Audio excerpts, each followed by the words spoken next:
Pemirsa, dialog kembali kami lanjutkan. Pak Zainal, untuk kemudian memimpin bangsa Indonesia dalam 5 tahun ke depan, sebetulnya aspek kepribadian seperti apa yang dibutuhkan oleh bangsa ini? Halo. Halo. Ya, Pak Zainal. Ya. Untuk pemimpin yang akan memimpin Indonesia dalam 5 tahun ke depan, sebetulnya aspek kepribadian seperti apa yang dibutuhkan? Ya. Yang pertama yang tadi kami diskusikan adalah yang utama dan kelihatannya memang ini menjadi tuntutan masyarakat pada umumnya adalah masalah integritas. Ya. Jadi ada integritas pribadi, integritas moral yang harus dimiliki oleh seorang kandidat karena nanti itu akan menjadi semacam tuntunan, menjadi semacam model, menjadi semacam contoh yang akan diikuti oleh masyarakat, terutama juga masyarakat umum. Nah, itu yang kelihatannya cukup penting, masalah integritas.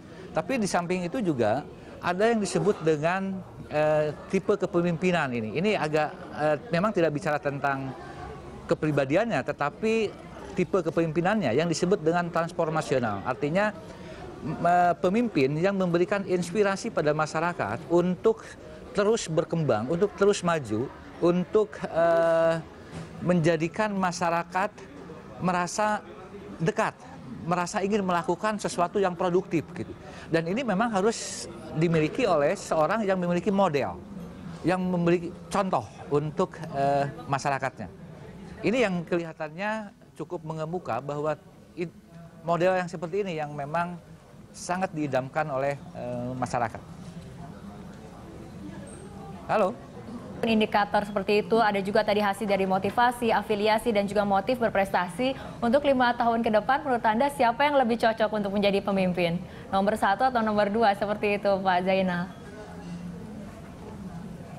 Ini ditanyakan pada saya? Iya. Ya, kami pasti tidak akan menunjuk tokohnya ya, tapi silahkan masyarakat pasti yang memberikan penilaian. Dan saya berharap bahwa masyarakat cukup jeli ya, di dalam menentukan pilihannya.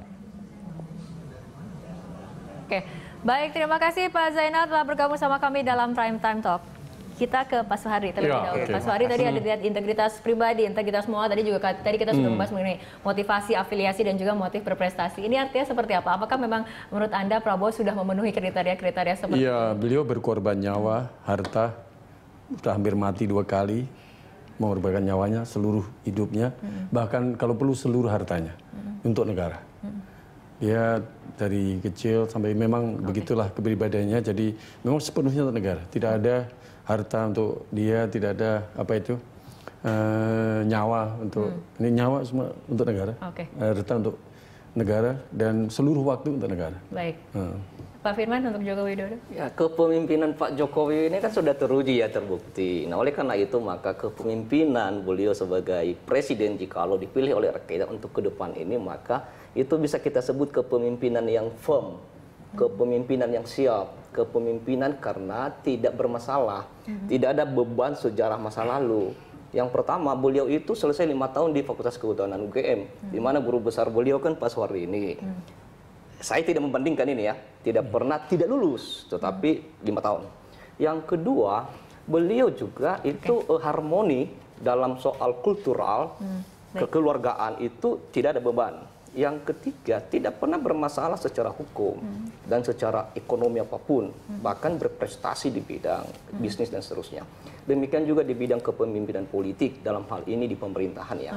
Jadi oleh karena itu, maka ini menjadi modal sosial bagi Pak Jokowi bahwa kepemimpinan beliau itu memiliki berbasis pada integritas, karena tidak ada beban masa lalu, tidak bermasalah dan seterusnya. Sehingga seluruh energi itu untuk rakyat, bukan terkuras waktu tenaga untuk dirinya sendiri karena bermasalah.